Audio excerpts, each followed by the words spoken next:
Okay, so before giving you more examples, let me give you two other definitions based on the previous definition. It's just a terminology. So definition, we call or we say that a relation R is an equivalence relation.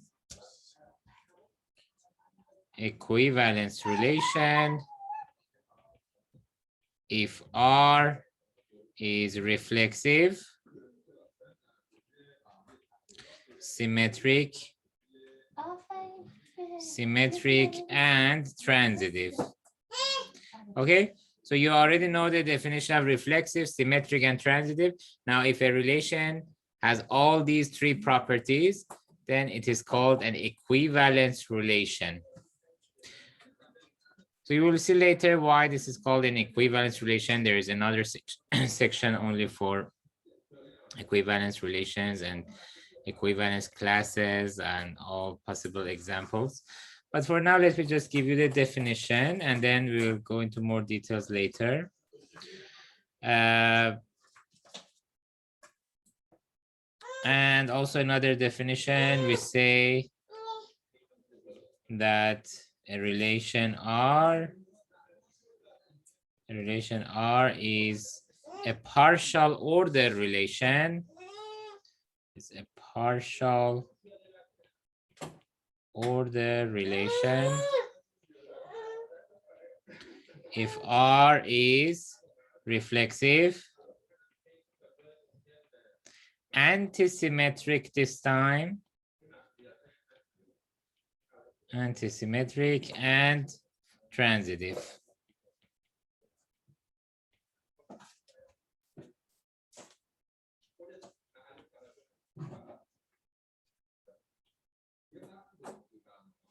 Okay, so when you compare for equivalence relations and partial order relations, both of them, we require reflexive and transitive. But for equivalence relation, we require symmetric. For partial order relation, we require antisymmetric. So let's look at an example. In example above, we showed the relation R on A equals Z defined as A R B, A and B is in R if A is less than equal to B, is reflexive, antisymmetric, and transitive. So this relation is, according to what we just said, if a relation is reflexive, antisymmetric, and transitive, then it is called a partial order relation. This is the definition we just said above. And transitive, thus, this relation is a partial order relation.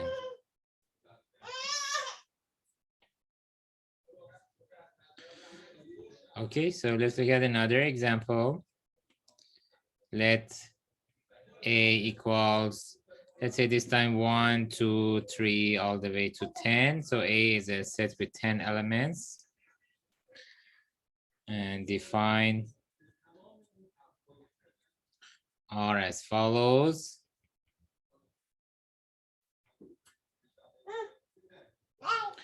Let's say R equals 1 and 1, and 2 and 2, and 3 and 5, and 5 and 3.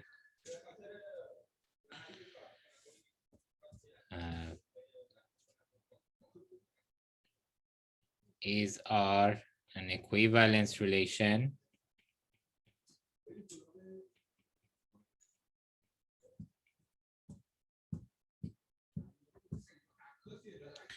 So let's see. For equivalence, we need three conditions: reflexive, transitive, and symmetric. So let's check. So reflexive,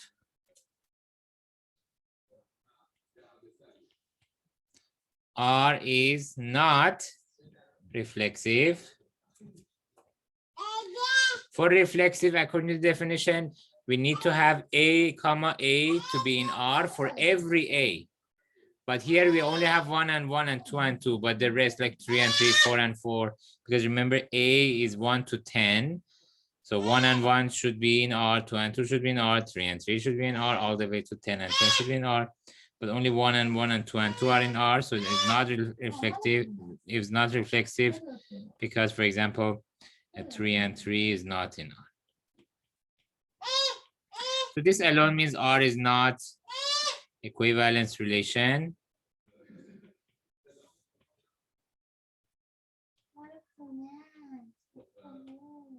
So let me add part B. Is R symmetric?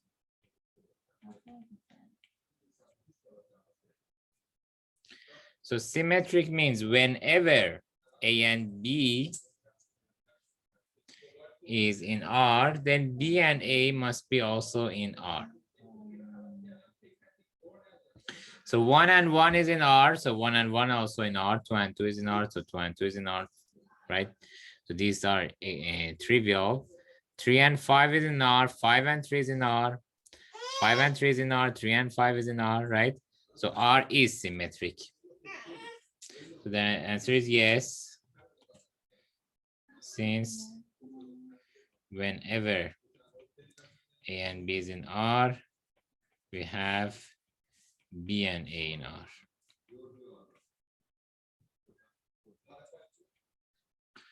Part C.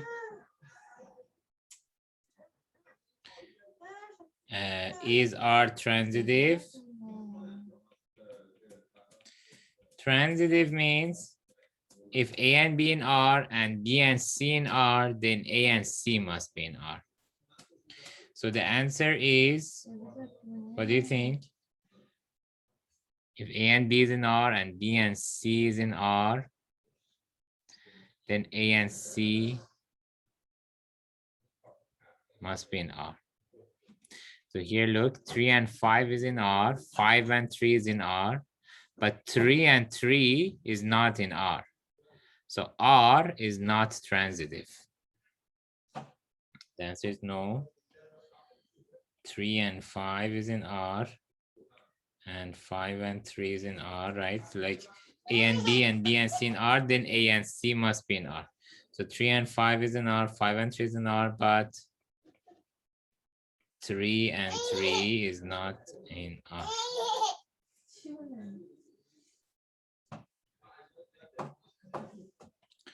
Another example. Let's say A equals 1, 2, 3. R equals 1 and 1, 2 and 2, 3 and 3, 1 and 3, 3 and 1, 2 and 3. So part A, is R reflexive?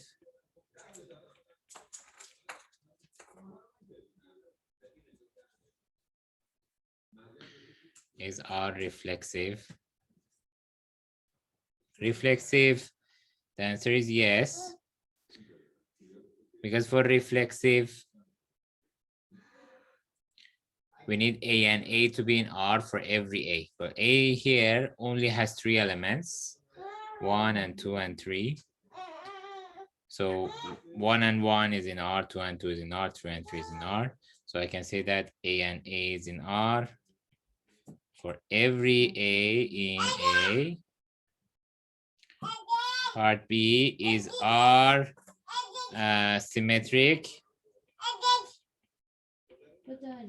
Symmetric means whenever A and B is in R, B and A is in R. So here 2 and 3 is in R, but 3 and 2 is not in R. 2 and 3 is in R, but 3 and 2 is not in R. So the relation is not symmetric. 2 and 3 in R, but 3 and 2 not in R. Part C is R antisymmetric.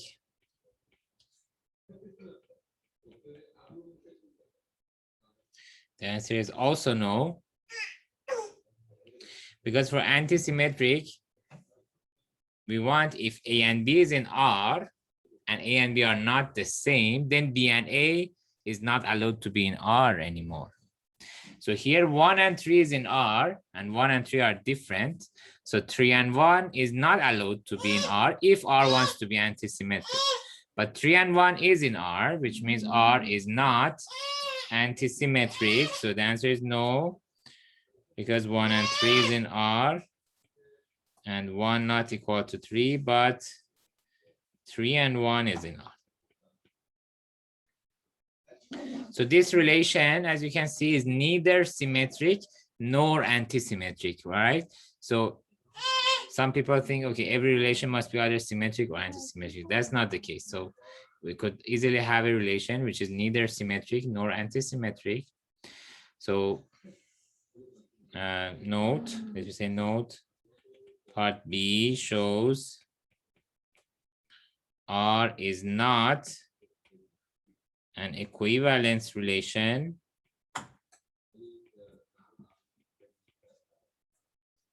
Part C shows R is not a partial order relation. Because for equivalence relation, we require symmetric. For partial order, we require antisymmetric. But this relation is neither symmetric nor antisymmetric. Another example. Let's say A equals N. Or let's say A equals Z. A or B if A divides B. So again, part A.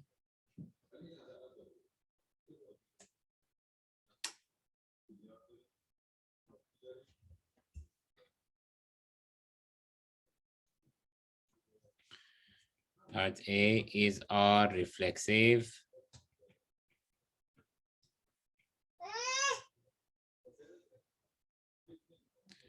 Is R reflexive? What do you think? So the answer is yes. Because, you know, for every A in Z, we have A, we can write A as A times 1, right? So if you can write A as, let's say, B times C, for example, then that means B divides A. That's the meaning of a number divides another. So here A is A times 1. So we can say that A divides A. And therefore A and A belongs to R. Right, so for every A divides A, so A and A belongs to R, and therefore this means R is reflexive.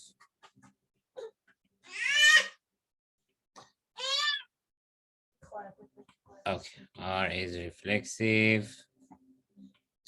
Now, what about symmetric? Is R symmetric? Symmetric means if A and B is in R, then B and A must be also in R. Well, this is obviously not correct. You can easily give a counter example. So the answer is no. Counter example. So we can easily find two numbers A and B where A divides B, but B does not divide A, right? So that's very easy to find such example. For example, let's say 2 divides 6. So 2 and 6 belongs to R, but 6 does not divide 2. So 6 and 2 does not belong to R. 2 divides 6, 2 is a factor of 6. So 2 and 6 is in R, but 6 is not a factor of 2, so 6 and 2 is not in R. So that means the relation is not symmetric, because for symmetric, whenever A and B is in R, then we must have B and A also in R. C is R antisymmetric.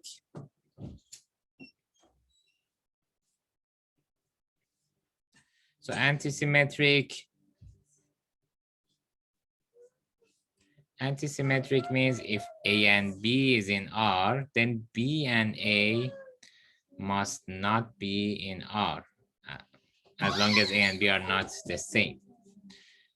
So here, this is also not correct. So the answer is still no.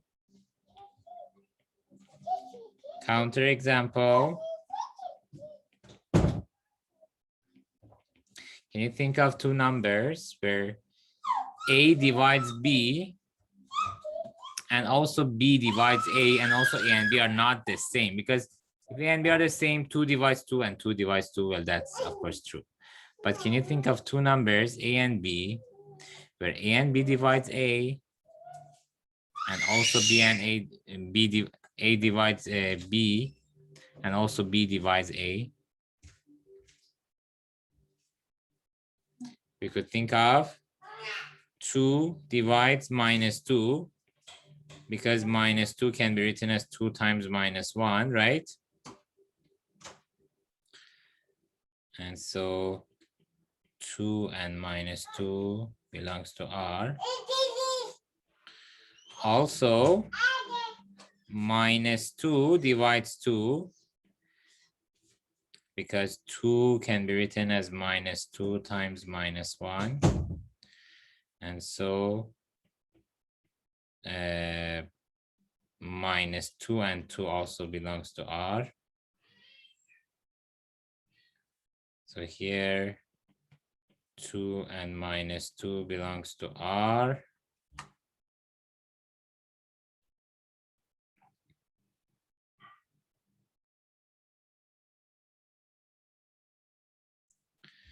Two and -2 belongs to R, and -2 and 2 also belongs to R.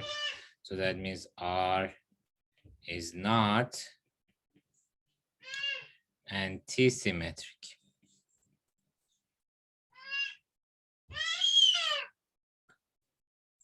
And part C, is R transitive?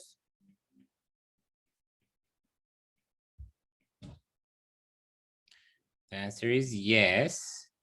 If A and B belongs to R, and B and C belongs to R, then what can we conclude? Then we can say that A divides B and B divides C. So this implies that A divides C, right? By properties seen in chapter 4, I think it was chapter 4, right? So that means if A divides C, that means A and C belongs to R, right? So we showed whenever A and B is in R and B and C is in R, then A and C is also in R. So that means R is transitive.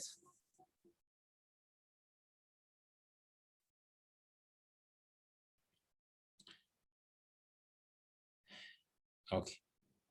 So another example, so this is an interesting one. See, we saw that if we set A to be set of integers, see, A was set of integers, and we define A, the relation ARB if A divides B. Now again, let's keep the same relation ARB if A divides B. But this time, let's consider A to be set of natural numbers instead of set of integers. So same example, but this time I want to set my set to be set of natural numbers. So A equals N this time, with ARB if A divides B.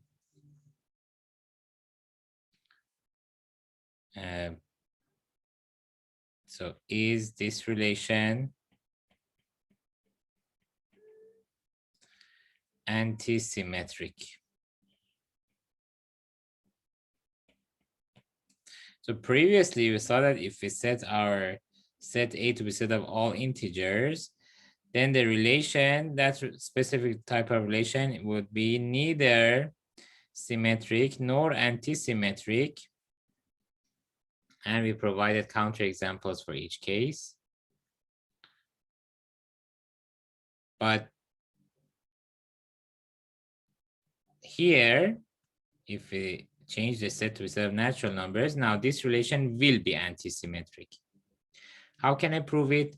But please be careful. Previously, we wanted to show that it's not antisymmetric, so we just needed to give one counterexample.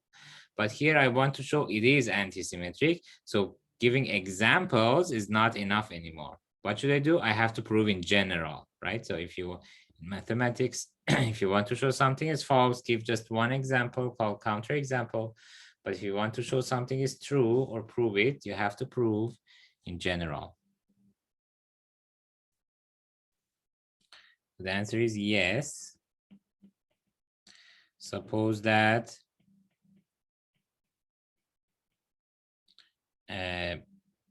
A divides B, so A and B in R, and B and A is in R. Then what can we say? Then we can say A divides B and B divides A. So what does that mean? So that means B is equal to AK or some integer K. And we can also say that A equals, let's say, BK prime or some integer K prime.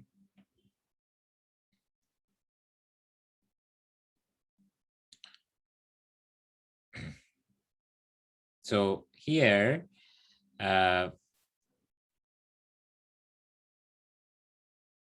if A or B, one of them is 0, okay, let's see what happens. If A equals 0 or B equals 0, then both A and B will be 0. If one of them is 0, then both of them will be 0. Because let's say if A is 0, if A is 0, B is equal to AK, so B will be also 0. And if B is 0, A is BK prime, so A will be also 0. So if one of them is 0, then A equals B equals 0. So please note that to show that the relation is antisymmetric, ultimately I have to show that A is equal to B. So basically I'm considering two cases. One case, if one of them, A or B, is 0, then both of them must be 0. And of course, A will be equal to B in that case. And in the other case, if otherwise, if A is not equal to 0 and B not equal to 0, okay, let's see what can we conclude in that case. So see, we have, let me call the equation 1 and this one equation 2. So by 1 and 2,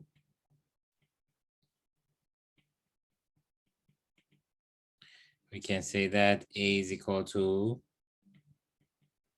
BK prime, but what is B? B is AK, so B is AK K prime. Okay, and I'm assuming that A is not equal to 0. I'm assuming both A and B are not 0. So A is not equal to 0, so I can divide by A both sides. Okay, please be careful whenever you want to divide both sides of an equation by a number, you have to make sure that that number is non-zero. So then I'll get 1 equals K times K prime. Now K and K prime are both natural numbers here. So the only way to get 1 as product of two natural numbers is that if both those natural numbers are 1.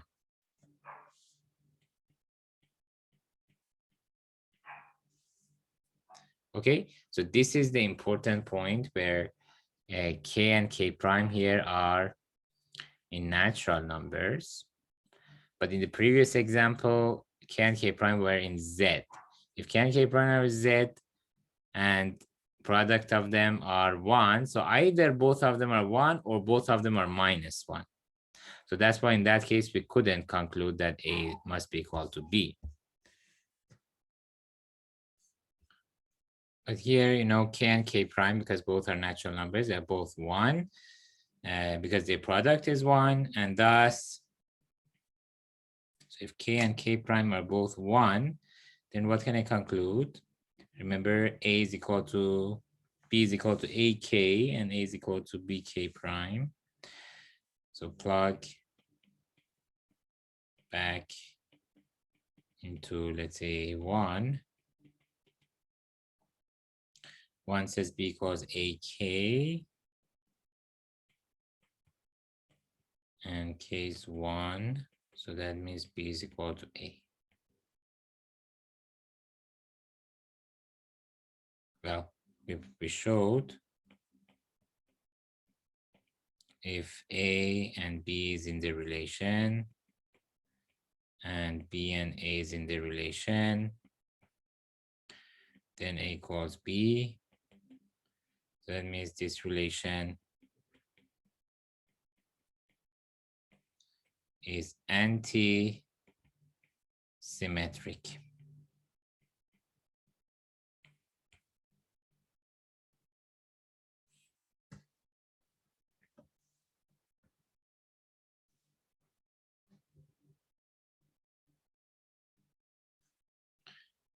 Okay, another example, consider the relation R that we defined above, that A, R, B, if A is the father of B. So the relation R on the set of all people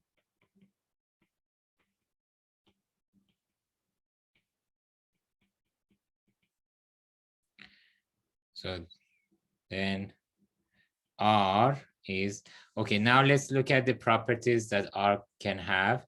Is R reflexive? Reflexive means A should be in relation with A itself. So so A and A must be in R. So is it possible that the person is father to himself? No. So R is not reflexive. A person cannot be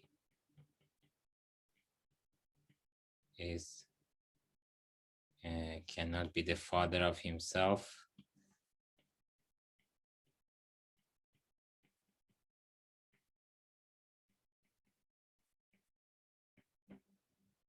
Is it symmetric? If A is a father of B, can B be a father of A? If A is in B, A and B in R, then B and A will not be in R. So it's not symmetric. Or we can give counterexample.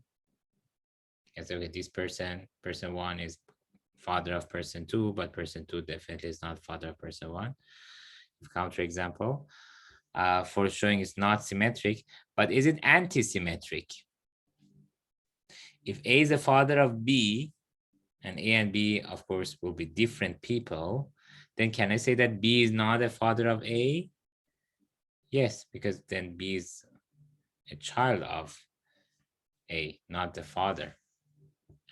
So also R is anti-symmetric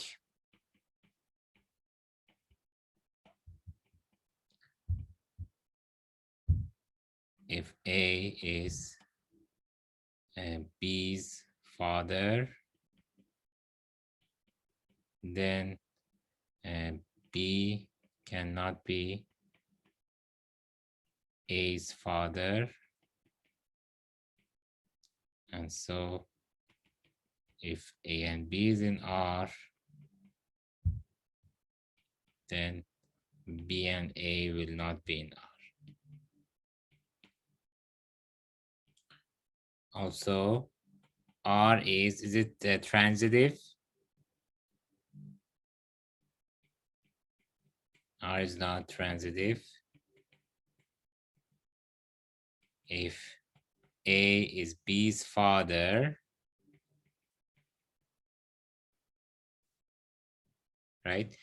Transitive means what? Means if A and B is in R and B and C is in R, then A and C must be in R. So if A and B is in R, then means A is B's father. And if B is C's father, then A will not be C's father.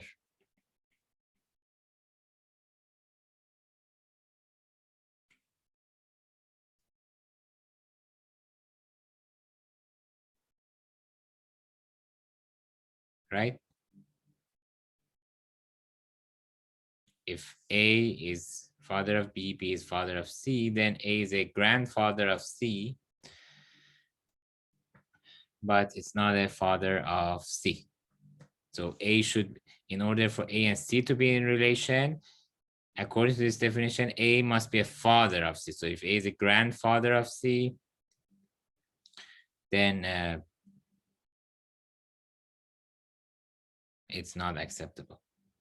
Right? So if A is a father of B, B is a father of C, then A is a grandfather of C, but not a father of C. So A will not be, so A and C will not be in the relation if A and B and C are in the relation. Therefore, this relation is not transitive. All right. Now, another topic we want to cover is combining relations.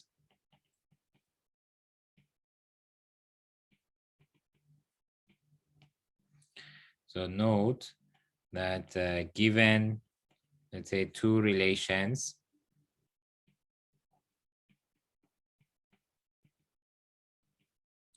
R1 and R2,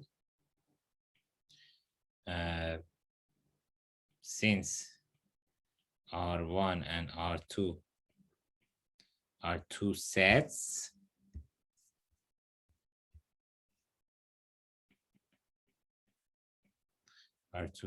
one can define the R1 union R2, R1 intersection R2, R1 minus R2, or R2 minus R1, or R1 symmetric difference R2, which is defined as R1 minus R2 union R2 minus R1, right? So these are sets, and you already know how to find union of two sets or intersection of two sets or difference of two sets. So we'll have no problem in defining these sets. So for example,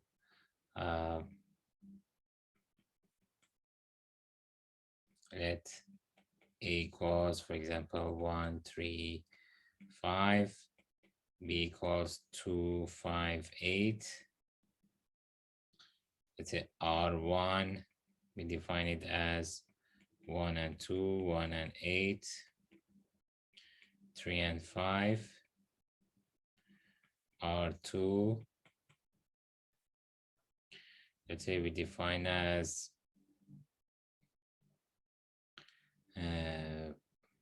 1 and 5, 1 and 8, 5 and 5, 5 and 8. Find R1 symmetric difference R2.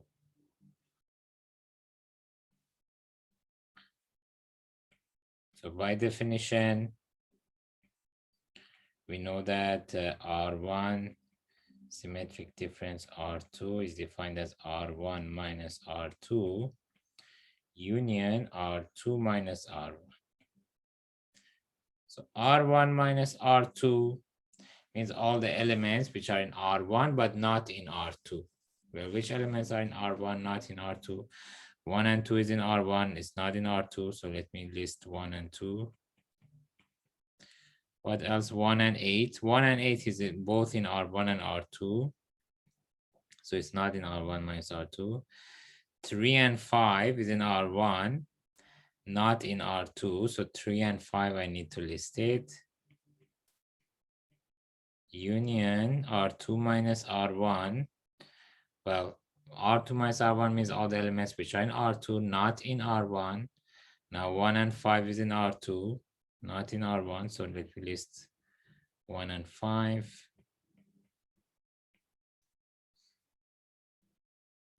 1 and 8 is in R2, not in 1 and 8 is in R2, also in R1, so I should not list it. But 5 and 8, 5 and 5 and 8 are in R2, not in R1, so I have to list them. 5 and 5, 5 and 8. And this union this will be just list all of them. 1, 2, 3, 5, 1, 5, 5, 5, and 5, 8. Well, that's it. So this is R1 symmetric difference R2.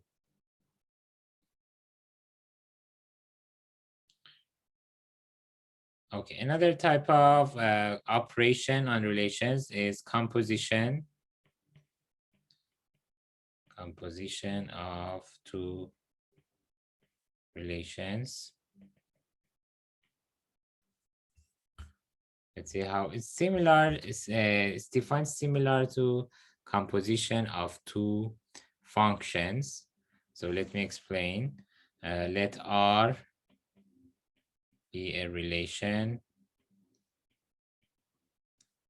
from A to B, and let's say S a relation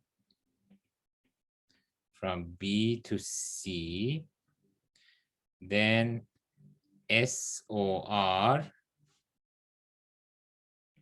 is defined as a relation from A to C such that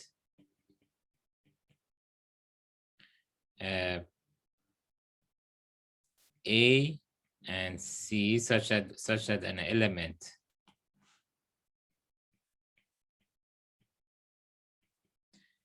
A and C belongs to SOR.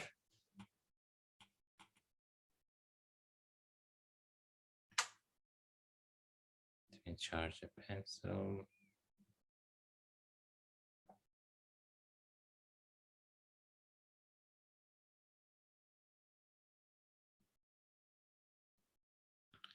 Such that an element A and C belongs to SOR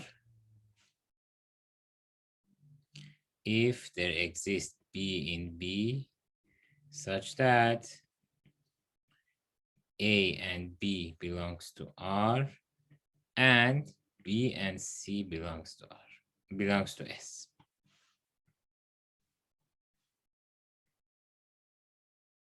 See, you have three sets, A, B, C.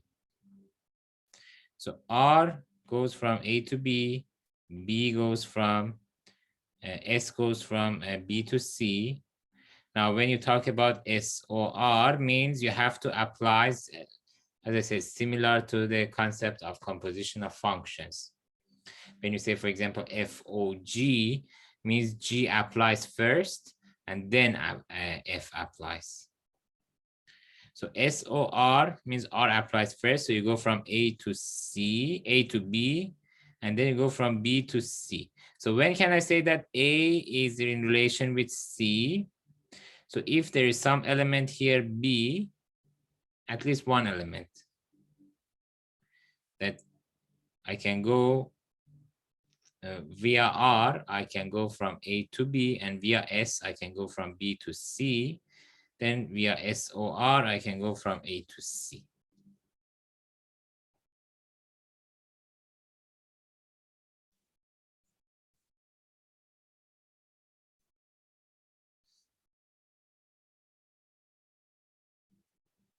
Okay. So Let's look at an example. Okay, before giving the example, let's give a definition. Let R be a relation on A. We define R2 as follows. So power of a relation R2 is defined as ROR. Similarly, R3, so R is a relation here, okay? R is a relation. R3 is defined as R2OR. Or R4 is defined as R3OR, and so on. Okay, so power of relation, R2 means ROR, or R3 means R2OR, R4 means R3OR, and so on.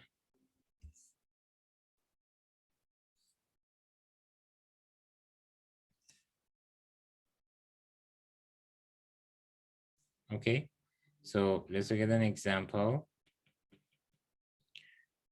So let A equals, let's say 1, 2, 3. B equals 1, 2, 3, 4. C equals 0, 1, 2. And R here equals 1 and 1, 1 and 4, 2 and 3, 3 and 1, 3 and 4. S equals 1 and 0, 2 and 0, 3 and 1, 3 and 2, 4 and 1. Find SOR.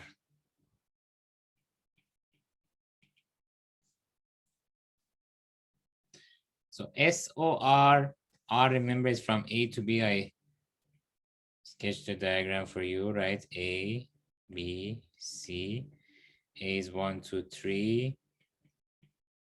B is 1, 2, 3, 4, and C is 0, 1, 2. So I have to go from A to C via SOR. Now, which element is going to be paired with which elements? So for example, see here, first element of A is 1, first element of C is 0. So can I pair this element with this element? 1 with 0. Can I pair them? Well, if there is a middle element that 1 is mapped with, so here 1 is mapped with 1, for example. See, 1 is mapped with 1. And this 1 here in B, see, look at here. Why am I saying this? The first element here, first element of R is 1 and 1. So that means this 1 here is paired with this middle element 1. And now look at the first element of S, it's 1 and 0. So that means this first element, this middle element 1 is mapped with, or is paired with this element 0. So that means because there is a middle element, so that means yes, 1 and 0 are going to be paired. This 1 and this 0 is paired, are paired because there is a middle element 1 here in B. So here we can say 1 and 0 belongs to SOR, since 1 and 1 is in R and 1 and 0 is in S. So similarly, let's then consider, for example, this 1 with this 1. Should I pair them if there is a middle element? Well, let's see. So 1 is paired with 1 and 4. Well, this 1 is going to go to 0, so I won't get 1 from here. But I also have 1 and 4. 1 and 4 here. So 4, if 4 wants to act as a middle element, then 4 is mapped with 1 or paired with 1. So yes, so 4, if I consider 4 as a middle element, 1 and 4 are paired, 4 and 1 also are paired. So look at this diagram. 1 and 4 are paired, 4 and 1 also paired. So that means yes, 1 and 1 also will be in SOR. So 1 and 4 in SOR, since 1 and 4. So 1 and 1, 1 and 1 in SOR, since 1 and 4 in R, and 4 and 1 in S.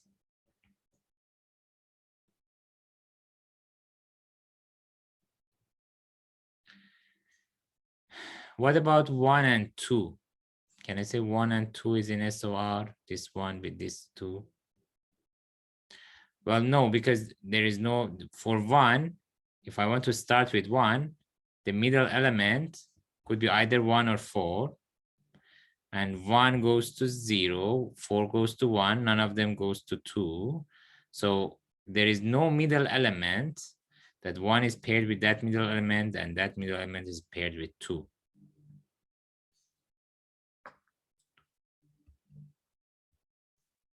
So let me say it this way, that 1 and 2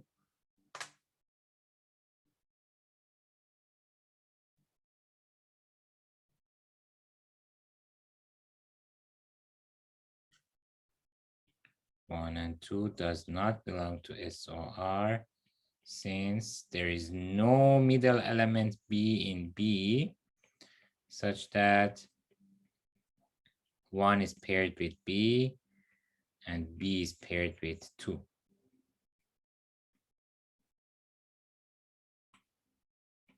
One is paired with B in R and B is paired with 2 in S.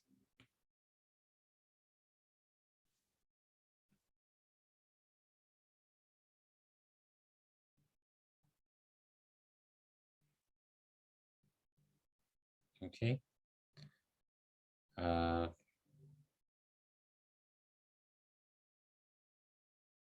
So similarly, you can check the other elements. So for 1 and please remember we should have 1 element from A, 1 element from C. So 1 element A, let's say first element of A, which is 1, could be paired with 0, 1, 2, or all of them, or some of them. We just checked one by one.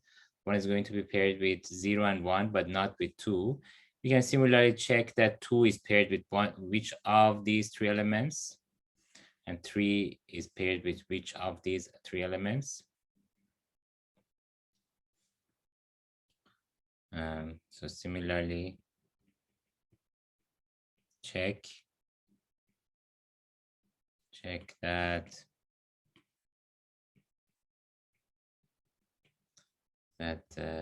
1, 2 is going to be paired with 1, 2 also paired with 2, 2 will not be paired with 0,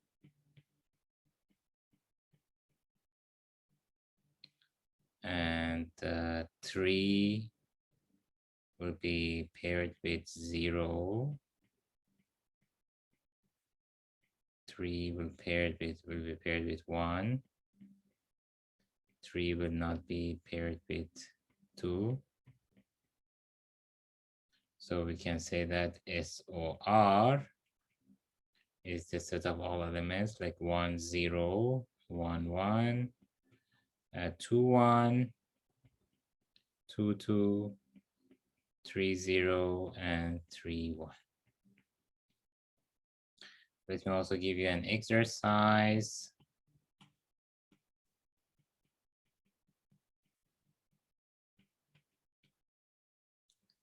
let A equals 1, 2, 3, 4, and let's say R equals 1, 1, 2, 2, 1, 3, 1, 4, 2, 3, 2, 4. Find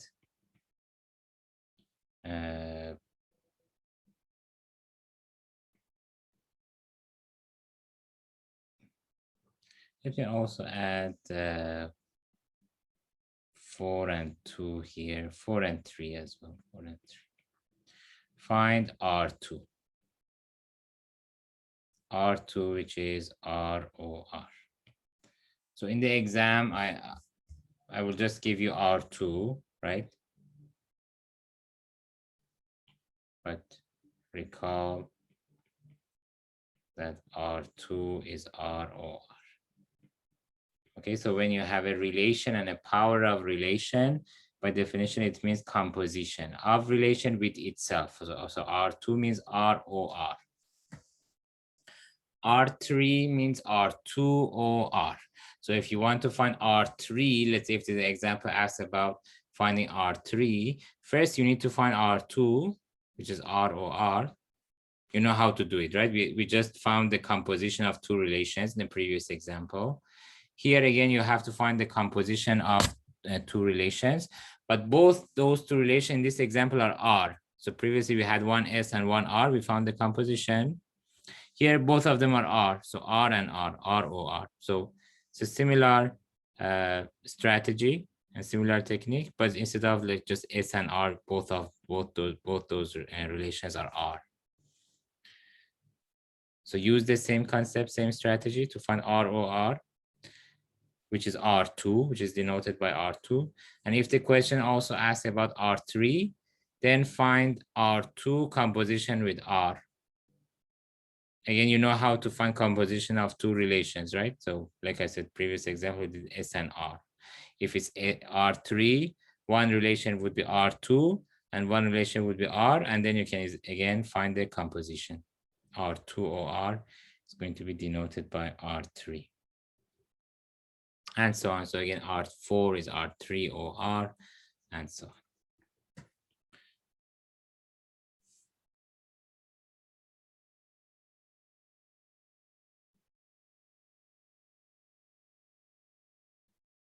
Okay.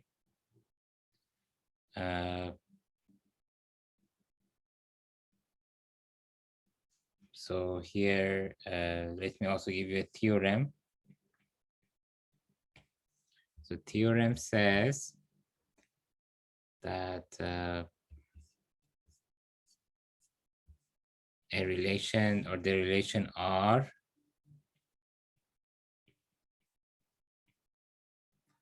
on a set A is transitive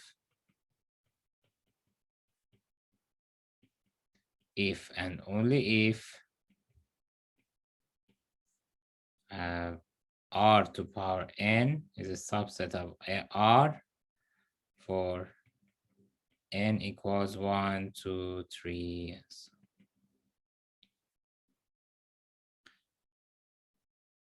So this characterizes their transitive relations. So this theorem says one way to check whether a relation is transitive or no is that you can find R to power n, and if R to power n for every n is a subset of R, then you can say that R is a transitive relation. And conversely as well, if it's transitive, then R to power n is a subset of R for every n.